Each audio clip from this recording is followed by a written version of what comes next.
While you were sleeping, $2 trillion quietly moved into a parallel banking system that most people don't even know exists. And it's about to make traditional banks obsolete. What I'm about to show you isn't theory. It's already happening right now. And the smartest money on Wall Street is betting everything on it. Look, I get it. Another video about crypto, right? But here's the thing. This isn't about getting rich quick or the next meme coin. This is about the complete reconstruction of how money works. And it's happening whether you're paying attention or not.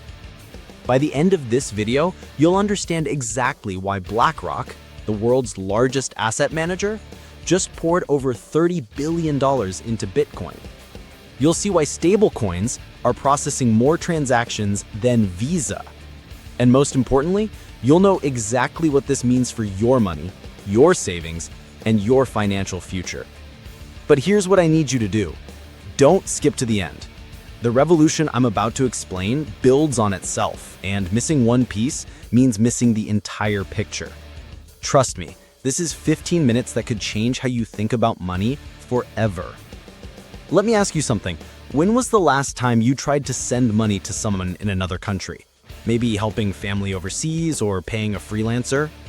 You probably paid anywhere from $20 to $50 in fees, waited 3 to 5 business days, and had to pray nothing went wrong in the process. Meanwhile, your bank made money on the exchange rate, the transfer fee, and by holding your money for days before releasing it. Now, imagine this. Same transaction, anywhere in the world, for less than $1, completed in under 30 seconds. No banks, no middlemen, no business days. That's not a fantasy. That's Tuesday afternoon for millions of people already living in what I call banking 2.0. But here's the kicker. While most people are still stuck in the stone age of traditional banking, the smartest institutions on Wall Street are quietly moving hundreds of billions of dollars into this new system. And they're not doing it out of the goodness of their hearts. Let's start with something that sounds boring, but is actually revolutionary: stablecoins. Think of stablecoins as digital dollars. Each one is backed by a real dollar sitting in a bank account somewhere. But here's where it gets interesting. These digital dollars can move around the internet like email. Circle, the company behind USDC, one of the largest stablecoins, processes over $40 billion in transactions every single month. To put that in perspective, that's more than most entire countries process through their banking systems. But here's the plot twist that most people miss. Stablecoins aren't just digital money. They're programmable money. Maria runs a small import business in Mexico City. Every month, she needs to pay suppliers in China, manufacturers in Vietnam, and ship to customers in the United States. Under the old system, this was a nightmare of wire transfers, currency exchanges, and weeks of waiting. Today, Maria's entire operation runs on stablecoins. She pays her Vietnamese manufacturer at 3 a.m. on a Sunday, and the payment arrives in 30 seconds. Her Chinese supplier gets paid instantly, in the exact amount, with a built-in contract that only releases the money when the goods ship. This isn't some Silicon Valley fantasy. This is happening right now to real businesses processing real money. The traditional banking system took Maria 5 days and hundreds of dollars in fees to do what stablecoins now do in 30 seconds for under $1. And here's the kicker. Her suppliers don't even know they're using crypto. To them, it's just instant global money. Now, while regular people are slowly waking up to stablecoins, something massive happened on Wall Street that changed everything. Bitcoin and Ethereum ETFs. Let me break this down in human terms. For years, big institutions wanted to buy Bitcoin, but they couldn't. Not because Bitcoin was bad, but because their compliance departments, their risk managers, and their regulators wouldn't let them touch it directly. Then in January 2024, something changed. The SEC approved Bitcoin ETFs, essentially allowing Wall Street to buy Bitcoin through their normal systems, wrapped in familiar packaging.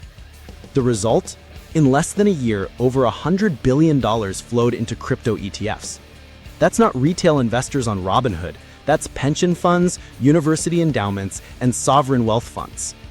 BlackRock's Bitcoin ETF alone has attracted over $30 billion. To put that in perspective, it took gold ETFs 5 years to reach the same level. Bitcoin did it in 10 months. But here's what this really means and why it matters to you. When BlackRock buys Bitcoin, they're not just speculating. They're making a statement. This is the future of money, and we're positioning our clients for that future. Larry Fink, BlackRock's CEO, used to call Bitcoin a speculative asset. Today, he calls it digital gold and predicts it will be a fundamental part of every portfolio. What changed his mind? He saw the same data I'm about to show you. Here's the uncomfortable truth traditional banks don't want you to know. They make most of their money from inefficiency. Every time your payment takes 3 days to clear, they're making money by investing your money for those 3 days. Every international wire transfer fee, every currency exchange markup, every processing delay, that's profit built on making your life harder. Stablecoins and crypto remove that inefficiency. Payments are instant. Fees are minimal. There's no 3-day holding period because the money actually moves immediately. But it gets worse for banks. Not only are they losing transaction fees, but they're about to lose something much bigger: their role as trusted middlemen. Smart contracts, programs that automatically execute when conditions are met, can replace most of what banks do. Want a loan?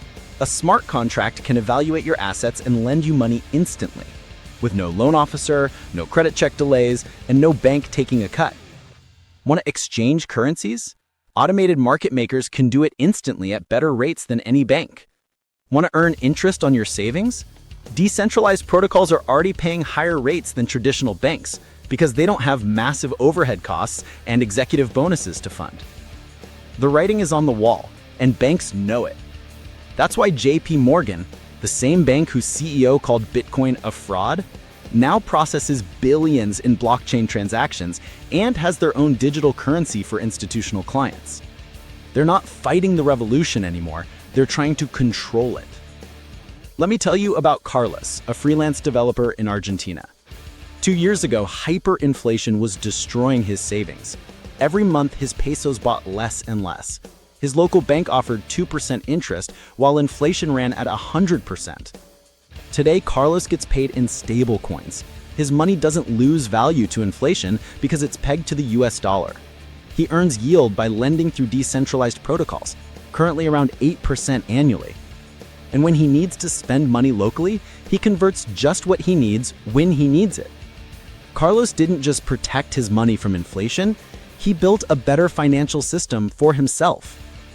Or take Jennifer, who runs a small business importing handmade goods from artisans around the world. Before stablecoins, she spent more on banking fees than on marketing. Wire transfers, currency exchanges, and delayed payments meant she could only work with suppliers willing to wait weeks for payment. Now she pays suppliers instantly, anywhere in the world, and has expanded to work with artisans in 15 countries. Her banking costs dropped by 90%, and her suppliers love working with her because payment is guaranteed and immediate. These aren't isolated cases. Millions of people are already living in Banking 2.0, and they're never going back to the old system. The question isn't whether this revolution will happen, it's already happening. The question is whether you'll be ready for it. Here's the moment of truth that changes everything. We're not just watching the evolution of money, we're witnessing the birth of Banking 2.0. And just like the internet didn't just make newspapers digital, this revolution isn't just making banking digital. It's making it programmable, global, and instantaneous. Think about this. Every major technological revolution creates two groups of people: those who adapt early and benefit massively, and those who resist and get left behind. When the internet emerged, some people said it's just a fad and kept using phone books and newspapers. Others started businesses, learned new skills, and built the future. When smartphones arrived, some people said, "I just need to make calls," and stuck with their flip phones. Others downloaded apps, started side hustles, and connected with opportunities worldwide. Today, we're at that exact moment with money itself. The early adopters, like Carlos and Jennifer, institutions like BlackRock and JP Morgan, aren't just using new tools, they're accessing a fundamentally superior financial system. And here's what keeps me up at night. This window won't stay open forever. The biggest gains, the most transformative opportunities always go to the early adopters. Once everyone understands what's happening, the advantage disappears. So where does this leave you? The stablecoin revolution isn't coming, it's here. Banking 2.0 isn't a prediction, it's reality for millions of people worldwide. The ETF tsunami isn't speculation, it's over $100 billion of institutional money voting with their wallets. You have a choice to make. You can wait and see, hoping your traditional bank will eventually catch up. You can dismiss this as too complicated or too risky and stick with a system that charges you more for worse service. Or you can start learning. Start small. Start smart. The future belongs to those who understand it and prepare for it. The financial revolution is happening whether you participate or not.